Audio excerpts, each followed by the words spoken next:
Assalamualaikum warahmatullahi wabarakatuh. Jumpa lagi dengan saya Fardila Sandi di channel Pak Guru Sandi. Tentunya di video kali ini kita akan membahas soal TKP, yaitu kepribadian diri.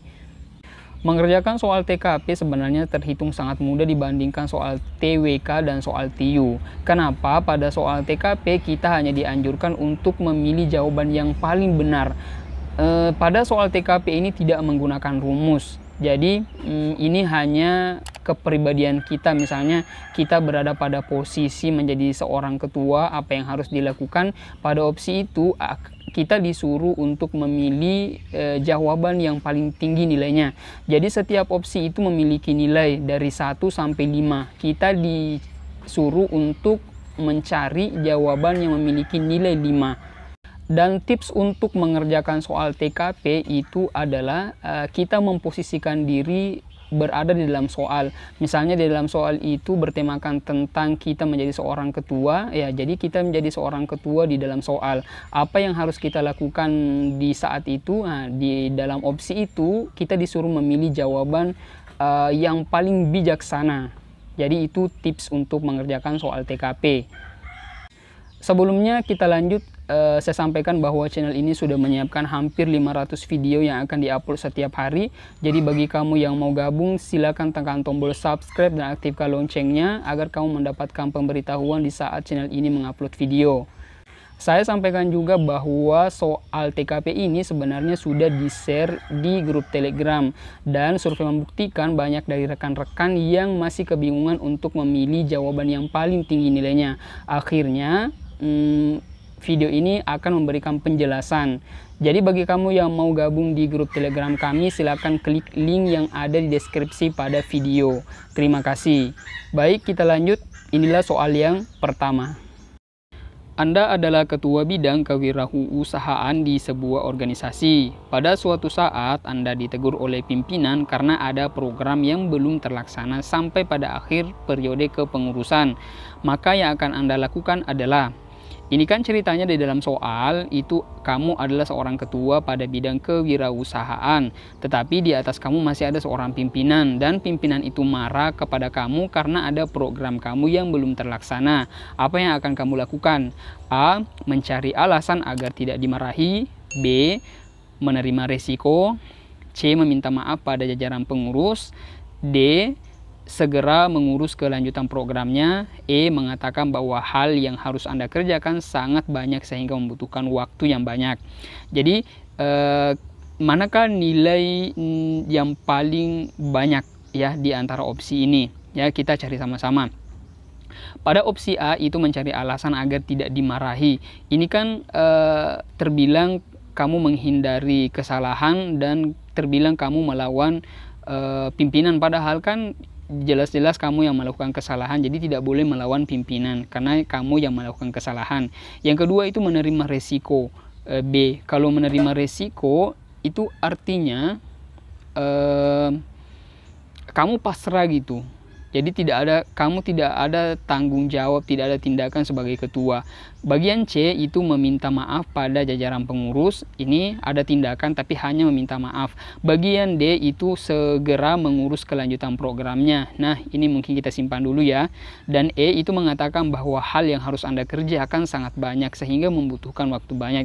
Ini terbilang kamu punya alasan ya, kamu sengaja membuat alasan supaya kamu tidak dimarahi.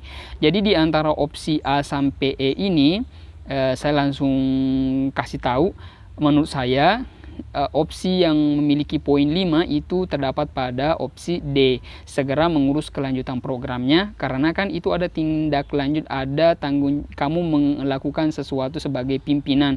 Artinya kamu bertindak saat kamu dimarahi pimpinan karena program kamu tidak jalan.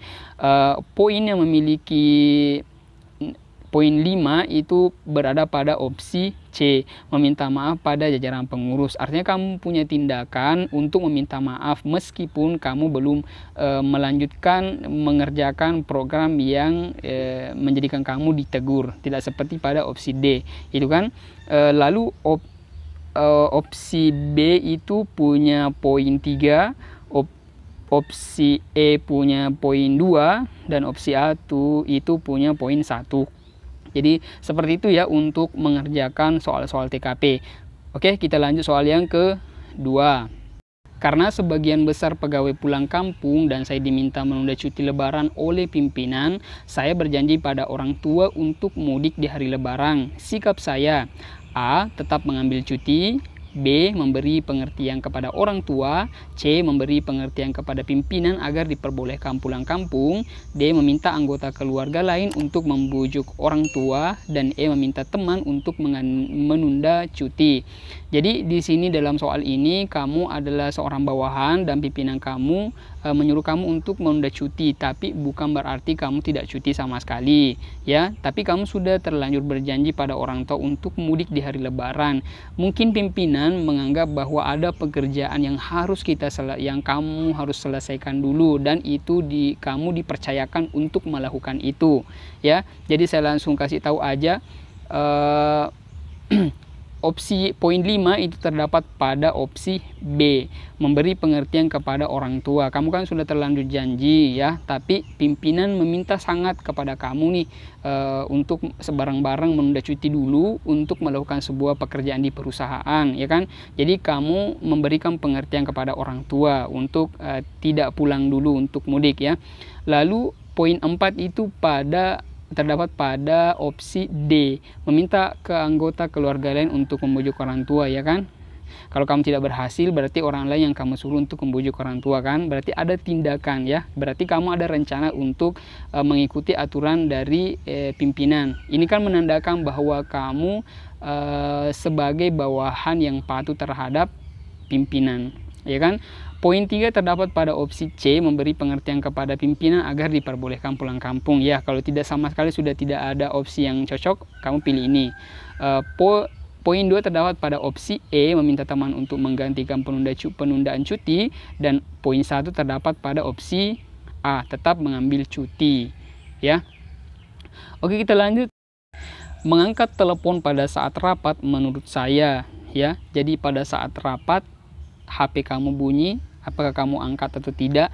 Pada opsi A itu dikatakan boleh saja, B tidak boleh, C boleh asal pimpinan menyetujui, D boleh asal sudah memberi usulan atau kontribusi ide dalam rapat, E boleh asal tidak ketahuan. Di dalam rapat itu kan kita harus tenang ya, jadi konsentrasi full, jadi tidak boleh ada gangguan sama sekali. Jadi kalau mengangkat telepon pada saat rapat itu menurut saya itu tidak boleh ya, tidak boleh dilakukan, karena itu dianggap bahwa kita sebagai peserta rapat yang kurang punya etika yang baik terhadap rekan-rekan yang lain kan ya. Jadi saya langsung saja, poin 5 itu terdapat pada opsi B, sama sekali tidak boleh mengangkat telepon pada saat rapat. Poin 4 terdapat pada opsi C, boleh asal pimpinan menyetujui ya kan. Kita diperbolehkan, siapa tahu penting sekali telepon ini ya. Jadi kita boleh mengangkat asal pimpinan menyetujui. Poin 3 terdapat pada opsi D, boleh asal sudah memberi usulan atau kontribusi ide dalam rapat ya. Meskipun ini sebenarnya etikanya kurang bagus ya. Poin 2 terdapat pada opsi E, boleh asal tidak ketahuan, jadi sembunyi-sembunyi gitu. Poin 1 terdapat pada opsi A, boleh saja ya. Oke, kita lanjut.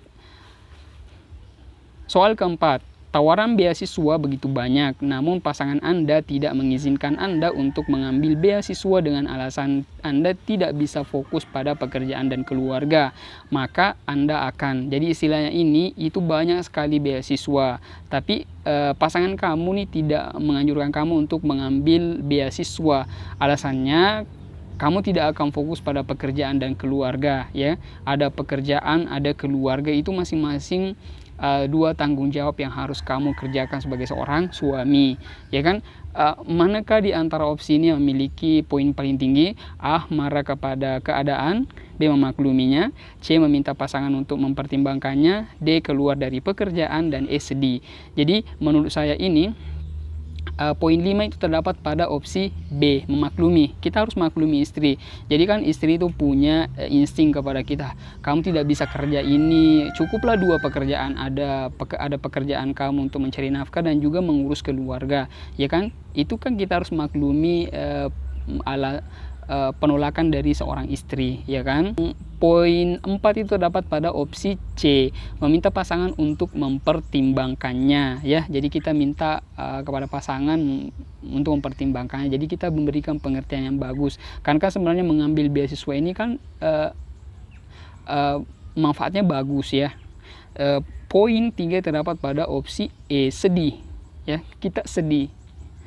Poin 2 terdapat pada opsi A, marah kepada keadaan, dan poin 1 terdapat pada opsi D, keluar dari pekerjaan. Ini kan sama sekali tidak bagus, ya. Oke, kita lanjut soal berikutnya. Anda diminta untuk memberikan materi training di suatu forum yang pesertanya kebanyakan adalah mahasiswa dari kampus ternama. Maka reaksi Anda, jadi kamu itu disuruh untuk menjadi seorang pemateri training di suatu forum di mana mahasiswanya itu adalah mahasiswa yang berbakat. Ya, mahasiswa yang berbakat karena mereka berasal dari kampus yang ternama. Apa yang akan kamu lakukan? A, meminta orang lain saja untuk memberi materi training. Itu berarti kamu menghindari, kan, istilah bahasa kotornya kamu pengecut. Opsi B, mengomunikasikan pada penyelenggara acara agar sesi materi ditunda. Ini termasuk, ya, artinya kamu menunda untuk mengambil nafas, memperbaiki diri dulu, ya kan. Bagian C, mencoba menjelaskan sebisanya, dan D, meminta bantuan rekan untuk menyusun materi, dan E, berusaha tenang dan fokus pada materi yang akan disampaikan. Jadi langsung saja, poin 5 itu terdapat pada opsi E menurut saya. Itu berusaha tenang dan fokus pada materi yang akan disampaikan. Kita kan sudah siap, ya, untuk menjadi pemateri. Apapun keadaannya kita harus menerima resiko. Jadi menghadapi mahasiswa yang berada pada kampus ternama itu kan sebuah tantangan. Jadi kita suka dengan tantangan, ya. Jadi artinya di dalam pribadi kita, kita adalah pribadi yang suka tantangan, ya kan.